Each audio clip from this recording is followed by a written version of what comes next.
Hello ছোট্ট বন্ধুরা, তোমরা কেমন আছো? আমি ঋতুপাল। আমি তোমাদের আজকে সুন্দর মজার একটি গল্প পড়ে শোনাবো। গল্পটির নাম মোটা রাজা পাতলা কুকুর। চলো গল্পটি পড়ি। হলো এক মোটা রাজা।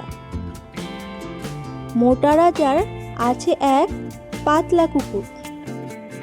মোটা রাজা ও তার পাতলা কুকুর হাঁটতে বের হয়।